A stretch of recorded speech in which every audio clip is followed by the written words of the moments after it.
अस्सलामुअलैकुम वरहमतुल्लाहि वबरकातुहू। नाज़रीन, मैं उम्मीद करता हूँ कि आप लोग खैरियत से होंगे। आज फिर मैं एक वीडियो लेकर के आपकी खिदमत में हाजिर हुआ हूँ। जनाब देवर का कुछ मसला आप लोगों तक मैं बताने की कोशिश करता हूँ कि इस्लाम से पहले औरतों का क्या हाल था। इस्लाम से पहले औरतों का हाल बहुत ख़राब था। यानी जब जिस वक्त इस्लाम इस दुनिया में नहीं आया था उस वक्त औरतों का हाल बहुत ख़राब था। दुनिया में औरतों की कोई इज़्ज़त व वक़ात ही नहीं थी। दुनिया में औरतों की कोई इज़्ज़त व वक़ात नहीं थी।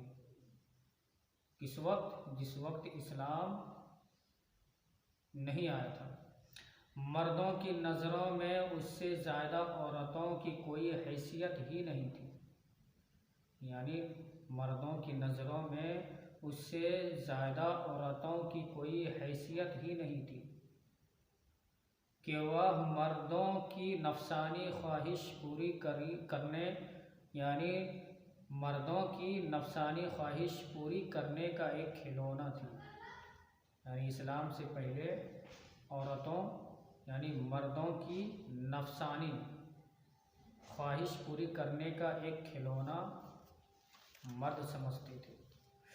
औरतें दिन रात मर्दों की किस्म किस्म की खिदमत करती थी। यानी औरतें दिन रात मर्दों की किस्म किस्म की खिदमत करती थी और तरह तरह के कामों से यहाँ तक कि दूसरों की मेहनत व मजदूरी करके जो कुछ कमाती थी वह भी मर्दों को दे दिया करती थी। जो भी कुछ कमाती थी वह भी मर्दों को दे दिया करती थी। मगर जालिम मर्द फिर भी उन औरतों की कोई कदर नहीं करते थे। यानी वो जालिम मर्द औरतों की कोई कदर नहीं करते थे। इस्लाम से पहले यानी औरतों का ये हाल था। बल्कि जानवरों की तरह उनको मारते पीटते थे। यानी औरतों को जानवर की तरह उनको मारते पीटते थे। ज़रा ज़रा सी बात पर औरतों के कान नाक वगैरह अज़ा काट लिया करते थे। यानी ज़रा सा कोई बात हो जाती थी तो औरतों की कान नाक अज़ा काट लिया करते थे और कभी कभी कत्ल भी कर डालते थे। कभी कभी मर्द औरतों के कत्ल भी कर डालते थे इस्लाम से पहले। ठीक है।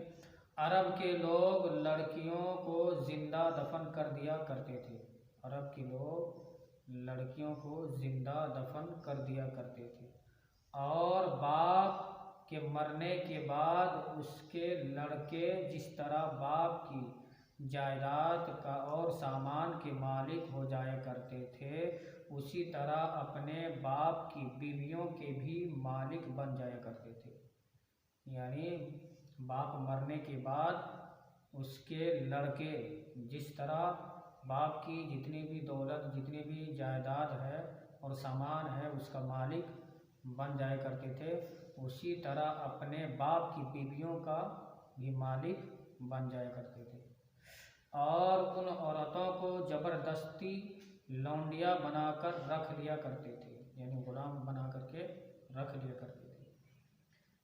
औरतों को उनके माँ बाप भाई बहन या शोहर की मिरास में से कोई हिस्सा नहीं मिलता था। यानी उसका माँ बाप भाई या शोहर या कोई भी उसका कोई भी हिस्सा नहीं मिलता था। कब? इस्लाम से पहले। यानी औरतों को क्या हाल था इस्लाम से पहले। ना ही औरतें किसी चीज़ की मालिक हुआ करती थी।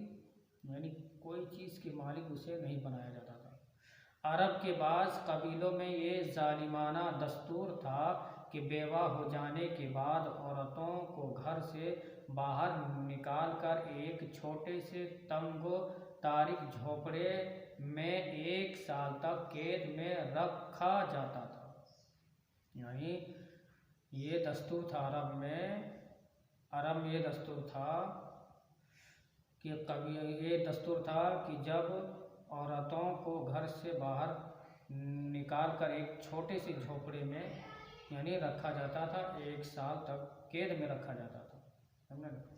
और वो झोपड़े से बाहर नहीं निकल सकती थी, यानी वो अपने झोपड़े से बाहर नहीं निकल सकती थी, न गुस्ल कर सकती थी, न कपड़े बदल सकती थी, न गुस्ल कर सकती थी, न कपड़े बदल सकती थी। खाना पीना और अपनी सारी ज़रूरतें उसी झोपड़े में पूरी करती थी, यानी खाना पीना और सारी ज़रूरतें उसी छोटी सी झोपड़े में पूरी करती थी। बहुत सी औरतें तो घुट घुट कर मर जाती थी, बहुत सी औरतें घुट घुट कर मर जाया करती थी।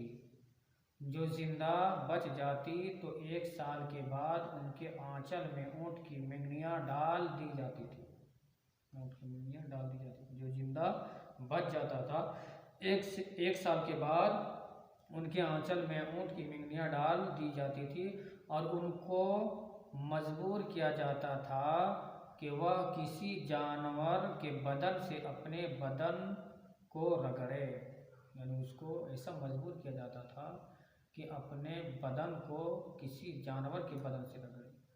फिर सारे शहर का उसी गंदे लिबास में चक्कर लगाए, यानी फिर सारे शहर में यानी उसी गंदे लिबास में चक्कर लगाए और इधर उधर ऊँट की मेंगनियाँ फेंकती हुई चलती रही, यानी फेंकती हुई चलती रही मैं ऊँट की मेंगनियाँ, ठीक है। ये उसी बात का ऐलान होता था कि उन औरतों की इद्दत ख़त्म हो गई, यानी जिसका शौहर मर जाता या मर जाता तो वो ऐलान करता था कि इसकी इद्दत ख़त्म हो गई। ये अरब की दस्तूर था, इस्लाम से पहले औरतों को क्या हाल था। उसी तरह की दूसरी भी तरह तरह की ख़राब और तकलीफ़ दर रस्में थी जो गरीब औरतों के लिए मुसीबतों और बलाओं का पहाड़ बनी हुई थी, यानी गरीब औरतों के लिए मुसीबतों और बलाओं का पहाड़ बनी हुई थी। और बेचारी मुसीबत की मारी औरतें घुट घुट कर और रो रो कर अपनी ज़िंदगी के दिन गुजारती थी, यानी वो औरत यानी बेचारी औरत मुसीबत की मारी औरतें घुट घुट कर और रो रो कर अपनी ज़िंदगी के दिन है ना गुजारती थी। और हिंदुस्तान में तो बेवा औरतों के साथ ऐसे ऐसे दौरनाक जुल्माना सलूक किया जाते थे कि जिनको सोचकर कलेजा मुंह को आ जाता है। इस्लाम से पहले हिंदुस्तान में औरतों को ऐसा सलूक किया जाता था कि सोच सोचकर कलेजा मुंह को आ जाता है। हिंदू धर्म में हर औरतों के लिए फ़र्ज था कि वह ज़िंदगी भर किस्म किस्म की खिदमतें करके पति पूजा यानी शौहर की पूजा, हर किस्म किस्म की खिदमतें करती थी अपने शौहर को, और पति पूजा यानी शौहर की पूजा करती है। और शौहर की मौत के बाद उसकी चिता के आग के शोले पर जिंदा लेट कर सती हो जाए, यानी जब उसका शौहर हिंदू धर्म में जब उसका शौहर मर जाता था तो इस्लाम से पहले ऐसा सलूक किया जाता था औरतों से कि वो अपनी पति के यानी चिता पर लेट करके वो जिंदा यानी जल जाती थी, यानी सती हो जाए, यानी शौहर की लाश के साथ जिंदा औरत भी जलकर राख हो जाए, राख हो जाए, यानी शौहर की लाश के साथ जिंदा औरत भी जलकर राख हो जाए। गर्ज पूरी दुनिया में बेरहम और जालिम मर्द औरतों पर ऐसे ऐसे जुल्म सितम के पहाड़ टूटते थे कि उन जालिमों की दास्तान सुनकर एक दर्द मंद इंसान का दिल रंजो गम से टुकड़े टुकड़े हो जाया करते थे जब लोग सुनते थे। उन मजलूम और बेकस औरतों की मजबूरी व लाचारी का ये आलम था कि समाज में ना उन औरतों के कोई हुकूक थे, यानी उन औरतों की मजबूरी और लाचारी का ये आलम था कि समाज में यानी कोई समाज में उन औरतों की कोई हुकूक नहीं था, कोई हक नहीं था, उसका कोई बात सुनने वाला भी नहीं था। न उनकी मजलूमियत पर व फरियाद के लिए किसी कानून का कोई सहारा था, यानी उसकी मजलूमियत पर कोई फरियाद के लिए किसी कानून का कोई सहारा था, कोई सहारा भी ना था।